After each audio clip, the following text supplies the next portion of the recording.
ভেক্টরের ত্রিভুজ সূত্র নিয়ে যদি আলোচনা করি সেক্ষেত্রে আমরা জানি যে কোনো ত্রিভুজের যদি দুটি বাহু দ্বারা একই ক্রমে দুটি ভেক্টরকে নির্দেশ করে তাহলে ত্রিভুজের তৃতীয় বাহুটি বিপরীত ক্রমে তাদের লব্ধি মান ও দিক নির্দেশ করে। আচ্ছা, আমরা যদি দেখাই যে এই ভেক্টরটি ক্রম এদিকে, এই ভেক্টরটির ক্রম হচ্ছে এদিকে, তাহলে এই দুটি হচ্ছে একই ক্রমে, আর এটা হচ্ছে বিপরীত ক্রমে তাদের লব্ধি মান এবং দিক নির্দেশ করবে। অর্থাৎ এটা যদি এ ভেক্টর হয়, এটা যদি বি ভেক্টর হয়, এটা যদি সি ভেক্টর হয়, তাহলে আমরা দেখতে পারি যে C vector is equal to A vector plus B vector.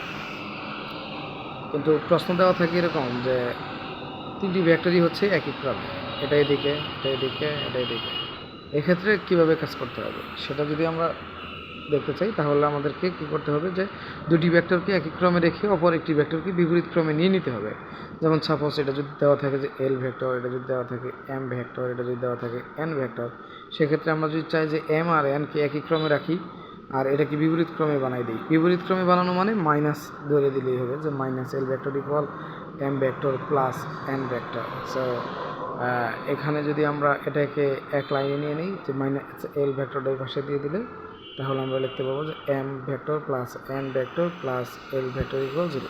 তাহলে এটা এইভাবে খেয়াল রাখলেই হবে যে যদি তিনটা ভেক্টর একই ক্রমে থাকে তাহলে এদের সমষ্টি হচ্ছে 0। আর প্রশ্নের অপশনে যেভাবে দেওয়া আছে অপশন এইভাবেই থাকে না, অপশন নানানভাবেই থাকে। অপশন এরকম থাকতে পারে যে M vector is equal to minus N vector plus L vector, এরকম আকারে থাকতে পারে। অথবা থাকতে পারে যে M vector plus L vector is equal to minus N vector. তো নানানভাবে থাকতে পারে। এই লাইনটা নির্ণয় করার পরে ওই অপশন দেখে বাদবাকিটি নির্ণয় করে নিতে হবে। বাদবাকি এখন ভেক্টর হচ্ছে ডাইভারজেন্স কার্লের বিষয়। যদি এটা হচ্ছে vector differential operator, vector differential অপারেটরের সাথে অন্য একটি ভেক্টরে যদি ডট গুণ থাকে তাহলে হবে ডাইভারজেন্স। যদি ভেক্টর ডিফারেনশিয়াল অপারেটরের সাথে অন্য একটি ভেক্টরের ক্রস গুণ থাকে সেক্ষেত্রে এটি হবে কার্ল। যদি একটি ভেক্টর ডিফারেনশিয়াল অপারেটরের সাথে আরেকটি স্কেলার ফাংশন থাকে, স্কেলার ফাংশন এটা কোনো ভেক্টর না, গুণন থাকে, এটাকে বলা হবে গ্রেডিয়েন্ট। এটা হচ্ছে ডাইভারজেন্স, ডট গুণ ডাইভারজেন্স, ক্রস গুণ কার্ল, আর একটা স্কেলার ফাংশনের গুণ হচ্ছে গ্রেডিয়েন্ট। তবে ডাইভারজেন্সের অনেক তাৎপর্য আছে। ডাইভারজেন্সের তাৎপর্য হচ্ছে ডাইভারজেন্সের মান যদি শূন্য হয় তাকে বলা হয় সলিনয়েডাল। এটা ডট গুণ শূন্য হলে বা ডাইভারজেন্স শূন্য হলে এটা হচ্ছে সলিনয়েডাল। আর যদি ডেলের সাথে অপর আরেকটি ভেক্টরে ক্রস গুণ শূন্য হয় অর্থাৎ কার্ল শূন্য, তাহলে এক্ষেত্রে এটা হবে অঘূর্ণনশীল। তা 0 হলে ডাইভারজেন্স 0 হলে সলিনয়েডাল, আর কার্ল 0 হলে এটা হবে অঘূর্ণনশীল। আর ডাইভারজেন্সের মান যদি শূন্য না হয়, ডাইভারজেন্সের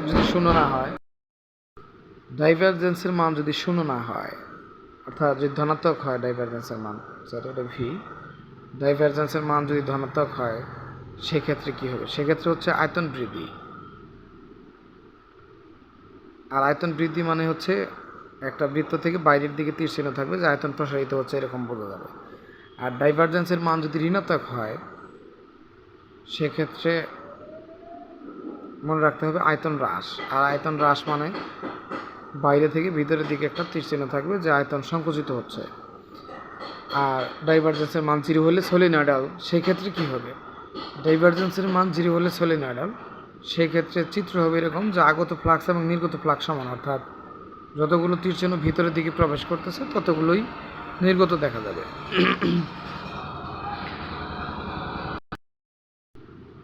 কার্লের ক্ষেত্রে যদি del cross F equal 0, F যদি বল ভেক্টর হয় সেক্ষেত্রে এটা হবে সংরক্ষণশীল বলের উদাহরণ। আর যদি এটা বলের সাথে ডেলের ক্রস গুণফল 0 না হয় তাহলে সে বলটি সংরক্ষণশীল বল নয়। এর উপরে একটি প্রশ্ন দেখা যায় যে সাপোজ এ ভেক্টর সমান 2i plus M J plus 3k। তো এম এর মান কত হলে এই ভেক্টরটি একক ভেক্টর হবে?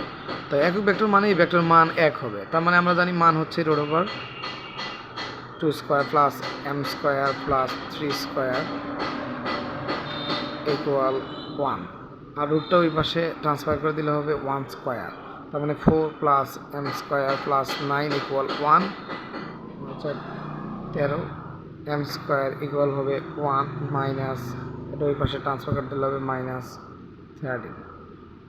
তো m ইকুয়াল হবে √-12। দিনাজপুর বোর্ড 2022 সালের একটা প্রশ্ন। এখানে দেখা যাচ্ছে একটি চিত্র দেওয়া আছে। এই চিত্রের মাধ্যমে কি বোঝানো হচ্ছে? এই চিত্রের মাধ্যমে বোঝানো হচ্ছে যে আয়তন বৃদ্ধি মানে হচ্ছে ডাইভারজেন্সের মান ধনাত্মক। সুতরাং এই যে হচ্ছে ডাইভারজেন্স ডট গুণ এই যে প্লাস ভি মানে ধনাত্মক চিহ্ন বোঝায়, আর মাইনাস ভি ঋণাত্মক চিহ্ন। যদি তীর চিহ্ন ভিতরের দিকে থাকতো তাহলে হয়তো আয়তন হ্রাস হলে কিন্তু এই অপশনটি রাইট হতো। এখানে আয়তন বৃদ্ধি, তার মানে এটা হচ্ছে এই অপশনটা রাইট। আর যদি আগত ফ্লাক্স এবং নির্গত ফ্লাক্স সমান হয়তো সেই ক্ষেত্রে হয়তো ডাইভারজেন্সের মান 0। আর কার্ল 0 এটা হচ্ছে ক্রস গুণ। কার্ল 0 হবে যদি অগুণনশীল থাকে বা সংরক্ষণশীল বলের উদাহরণ হয়। সিলেট বোর্ড 22 সালের একটা প্রশ্ন যে এ ভেক্টর সমান i, বি ভেক্টর সমান 2i প্লাস k, এ ও বি ভেক্টরের মধ্যবর্তী কোণ কত? এটা হচ্ছে জাস্ট কোণ নির্ণয়ের ফর্মুলা দিয়ে হিসাব করে দিলেই হবে। কোণ নির্ণয়ের ক্ষেত্রে আমরা জানি আলফা ইকুয়াল কজ ইনভার্স, উপরে হচ্ছে দুটি ভেক্টরের গুণফল, আর নিচে হচ্ছে এ ভেক্টরের মান এবং বি ভেক্টরের মান। তো এই ক্ষেত্রে এটা যদি আমরা হিসাব করি, এখানে যা দেওয়া আছে কজ ইনভার্স, একটা ভেক্টর শুধু i, আর একটা ভেক্টর হচ্ছে 2i প্লাস k, একটা ভেক্টর হচ্ছে i আর একটা হচ্ছে 2i প্লাস k। তো আমরা এখানে দেখতে পাচ্ছি যে i দ্বারা k গুণ করলে 0, সুতরাং শুধু ডট গুণ হবে i সহগ এবং এই i সহগ, তার মানে 2। আর এর মান যদি এটা হয় তাহলে এর মান হবে 1, আর এটা যদি b হয় bর মান হবে 2 স্কোয়ার মানে 4, আর 1 স্কোয়ার মানে 1, 4 আর 1 যেগুলো 5√5। তার মানে এটাকে কজ ইনভার্স করে দিলে আমার অ্যান্সার হয়ে যাবে।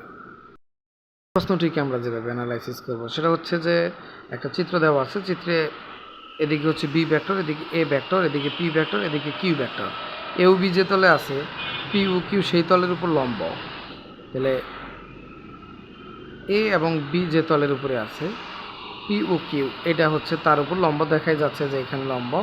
তাহলে এ এবং বি ভেক্টরের ক্রস গুণফলের দিক কোন দিকে হবে? আমরা জানি যে এ ভেক্টর আর বি ভেক্টরের ক্রস গুণফলের দিক হয় যে এটা লম্ব বরাবর, অর্থাৎ এই ওপি বরাবর অথবা ও কিউ বরাবর, অথবা আমরা বলতে পারি পি কিউ বরাবর। এখানে আছে ওপি এর দিকে, ও কিউ এর দিকে, এর সমান্তরালে, বি এর সমান্তরালে।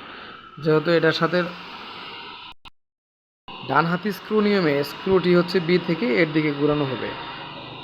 যদি আমরা বি থেকে এর দিকে ঘুরাই সেক্ষেত্রে হবে এটা হচ্ছে এ ক্রস বি, তাহলে এ থেকে আমরা বির দিকে ঘুরাবো ডান হাতে স্ক্রু নিয়মে। তো এদিকে ঘুরাইলে সেটা কলম ঘুরবে হচ্ছে এদিকে, অর্থাৎ এটা হবে ও কিউ এর দিকে। যদি এটা এ ক্রস বি না থেকে এটা বি ক্রস এ থাকতো তাহলে আমরা বি থেকে এর দিকে যেতাম। বি থেকে এর দিকে গেলে আমার ডান হাতে স্ক্রু ঘুরে যেত ওপি এর দিকে, সুতরাং এটা হবে ও কিউ এর দিকে। যদি এ ক্রস বি, যদি এটা বি ক্রস এ থাকতো অথবা এটাই এ থাকতো এটা বি থাকতো, সেক্ষেত্রে আমার ওপি এর দিক হতো। আমি যদি আবারও বলি যে আমরা যদি ভেক্টরের ক্রস গুণফল করি সেটি একটি ভেক্টর রাশি হয়, আর তার দিক কোন দিকে হয়?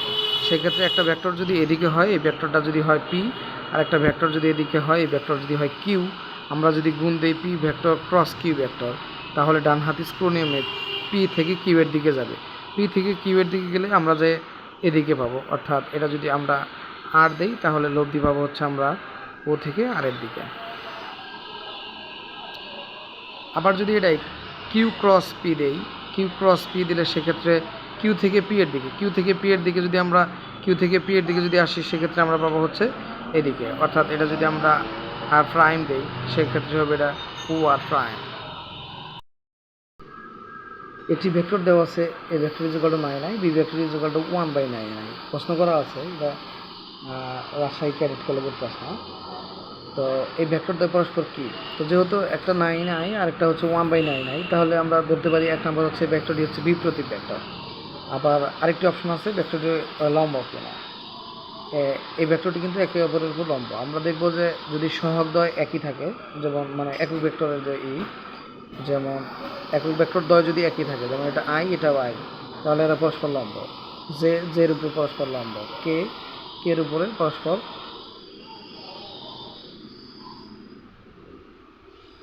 লম্ব।